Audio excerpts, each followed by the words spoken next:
जुलाई की कुसुम भरी रात थी और कोलकाता की सड़कें सुनसान पड़ी हुई थी। एसीपी प्रद्युमन अपने जाने पहचाने आत्मविश्वास के साथ अपनी जीप से उतर रहे थे। उनके साथ इंस्पेक्टर विजीत और इंस्पेक्टर दया भी थे।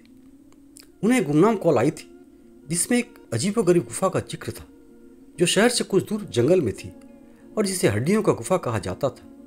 लगता है आज फिर कोई नया पंगा है, दया ने अपने कंधे उचकाते हुए कहा। अभिजीत ने टॉर्च जलाई और वे घने जंगल के अंदर घुस गए। जैसे जैसे वे आगे बढ़ रहे थे, हवा में एक अजीब सी दुर्गंध फैल रही थी जो उन्हें असहज कर रही थी। कुछ ही देर में उनकी टॉर्च की रोशनी एक बड़े से मुहाने पर पड़ी। यह एक गुफा थी, लेकिन सामान्य गुफाओं जैसा नहीं। इसका प्रवेश द्वार इंसानी हड्डियों और खोपड़ियों से बना हुआ था जो एक भयावह आकृति बना रही थी। यह क्या है? अभिजीत फुसफुसाया। यह तो किसी फिल्म का सेट लग रहा है। नहीं अभिजीत, यह कोई फिल्म का सेट नहीं है, एसीपी प्रद्युमन ने गंभीर स्वर में कहा। यह हड्डियां असली लग रही है। वे सावधानी से अंदर दाखिल हुए। गुफा के अंदर का दृश्य और भी डरावना था। चारों तरफ हड्डियां बिखरी हुई पड़ी थी, छोटी बड़ी जानवरों की और इंसानों की भी। कुछ हड्डियां दीवारों से चिपकी हुई थी, जैसे किसी ने उन्हें जानबूझकर वहां लगाया हो। हवा में एक अजीब सी खामोशी थी जिसे सिर्फ उनकी सांसों और पैरों की आहट तोड़ रही थी। सर, यह सब किसने किया होगा? दया ने पूछा, जिसकी आवाज में डर झलक रहा था। यही तो हमें पता लगाना है, एसीपी प्रद्युमन ने कहा। उनकी अनुभवी आंखें हर कोने को स्कैन कर रही थी।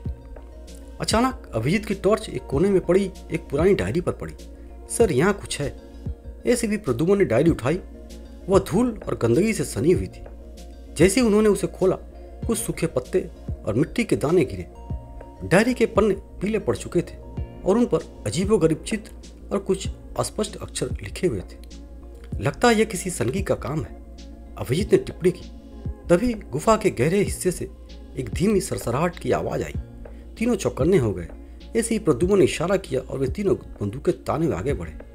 आवाज एक छोटे से कक्ष से आ रही थी जहाँ कुछ पुरानी मोमबत्तियां जल रही थी और उनके धुएं से एक अजीब सी आकृति बन रही थी।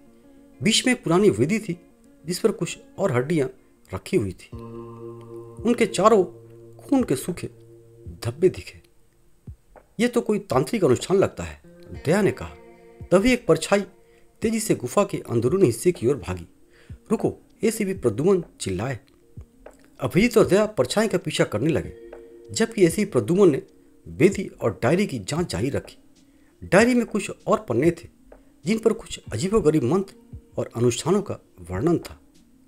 कुछ ही मिनटों में अभिजीत और दया वापस लौटे। उनके साथ एक पतला अजीब सा आदमी था जिसकी आंखें लाल थी और वह बड़बड़ा रहा था।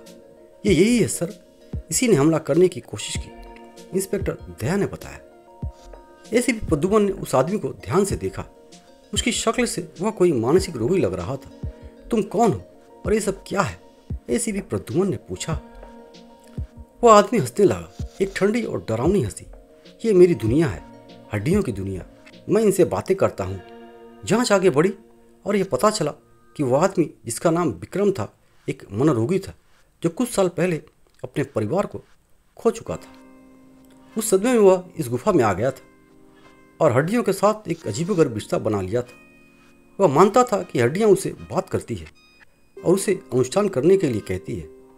खून के धब्बे जानवरों के थे जिन्हें वह अपनी पूजा के लिए इस्तेमाल किया करता था।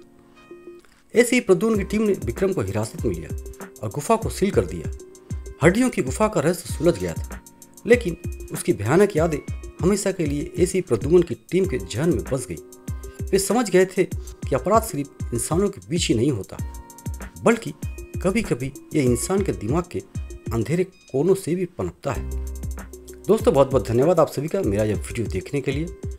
यदि मेरी कहानी आप सभी को अच्छी लगे तो मेरे इस चैनल को सब्सक्राइब करना और इस वीडियो को लाइक एंड शेयर जरूर करना। कहानी आप सभी को कैसी लगी कमेंट बॉक्स में जाकर जरूर से जरूर कमेंट करना।